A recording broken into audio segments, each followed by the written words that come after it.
الرجيم بسم الله الرحمن الرحيم قال رسول الله صلى الله عليه وسلم حق كبير الإخوة على صغيرهم حق الوالد على ولده أو كما قال عليه الصلاة والسلام رواہ البیہقی۔ نبی کریم صلی اللہ علیہ وسلم کا ارشاد گرامی ہے کہ بڑے بھائی کا حق اپنے چھوٹے بھائی پر والد کے حق کی طرح ہے اپنی اولاد پر۔ بڑے بھائی کا حق اپنے سے چھوٹے بھائیوں پر والد کے حق کی طرح ہے اپنی اولاد پر۔ ایک معاشرتی اصول یہاں پر اللہ تبارک و تعالیٰ نے حضور صلی اللہ علیہ وسلم کی نسبت سے ہمیں بتایا کہ بڑے بھائی کو جو ہے وہی عزت دینی چاہیے جو آپ اپنے والد کو دیتے ہیں، اور ایک اعتبار سے دیکھا جائے تو والد کے مرنے کے بعد بڑا بھائی ہی والد کی جگہ پر کام کرتا ہے اور اپنے چھوٹے بھائی بہنوں کے لیے وہ تمام مشقتیں اور تکلیفیں اٹھاتا ہے جو والد اپنی اولاد کے لیے اٹھاتا ہے۔ تو جیسے اس کے جذبات ہیں اپنے سے چھوٹوں کے بارے میں، تو چھوٹوں کو چاہیے کہ وہ بھی اپنے بڑے بھائی کے ساتھ وہی معاملہ رکھیں جو اپنے والد کے ساتھ رکھتے ہیں۔ اگر ہم ان معاشرتی اصولوں کو اپنی زندگی میں اختیار کر لیں تو ہمارے گھریلو ماحول اور ہمارے حالات اچھے سے اچھے ہو جائیں۔ بڑا بھائی کچھ کہے تو چھوٹا بھائی اس کے آگے اپنا سر خمے تسلیم کر لے، خاموش ہو جائے، اس کی بات کو برداشت کر لے، تو ظاہر ہے بڑے بھائی کے اندر بھی اس سے شفقت کا جذبہ اس کے اندر پیدا ہوگا کہ چھوٹے بھائی میری بات سنتے ہیں، توجہ کرتے ہیں، تو مجھے بھی ان کے ساتھ کوئی زیادتی نہیں کرنی چاہیے، بلکہ جو جس طرح والد ان کے ساتھ رہا کرتے تھے یا رہتے ہیں مجھے بھی اسی طرح رہنا چاہیے۔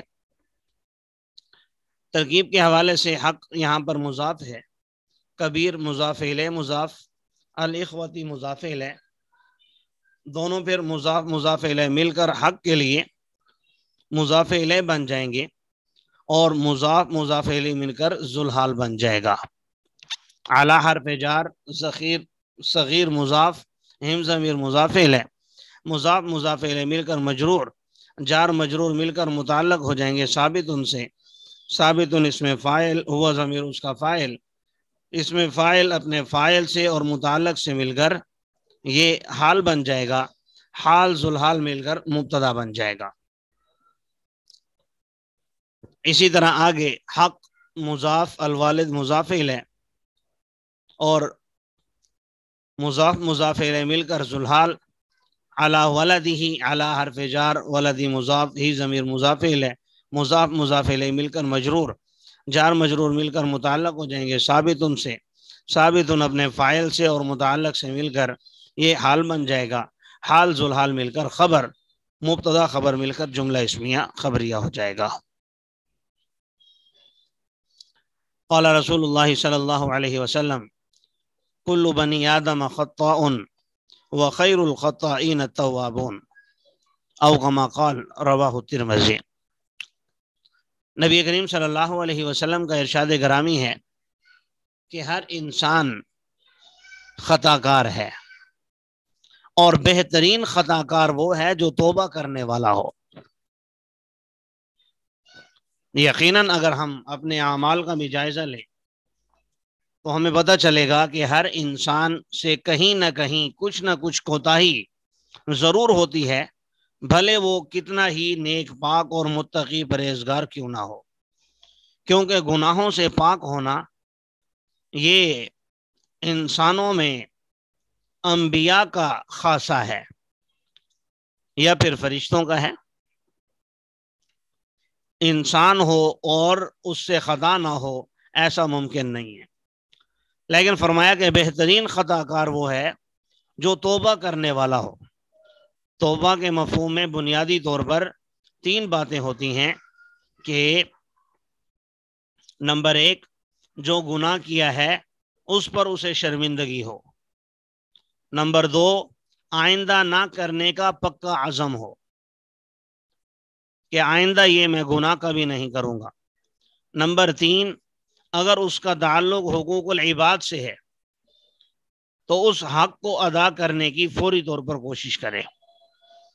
بعض حضرات نے اور بھی باتیں بہت سی ایڈ کی ہیں، لیکن بنیادی باتیں یہ 3 ہیں: آئندہ نہ کرنے کا پکا عزم،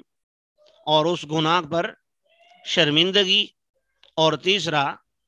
اگر حقوق العباد میں سے ہے تو کسی کا حق دبایا ہے، کسی کی حق تلفی کی ہے، کسی کا دل دکھایا ہے، کسی کے بارے میں کوئی غلط بات کہی ہے تو اسی سے معافی تلافی کر لے، اور اگر حق کی ادائیگی ہے تو حق ادا کر دے، تو اس کے بعد توبہ اللہ تبارک و تعالیٰ قبول فرماتے ہیں۔ ترکیب کے حوالے سے کلو مضاف ہے، بنی مضاف الیہ مضاف، لفظ آدم مضاف الیہ، مضاف مضاف الیہ مل کر مبتدا، خطا ان خبر، مبتدا خبر مل کر جملہ اسمیہ خبریہ ہو کر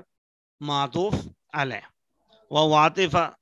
خیر یہاں پر مضاف ہے، خطائین مضاف الیہ،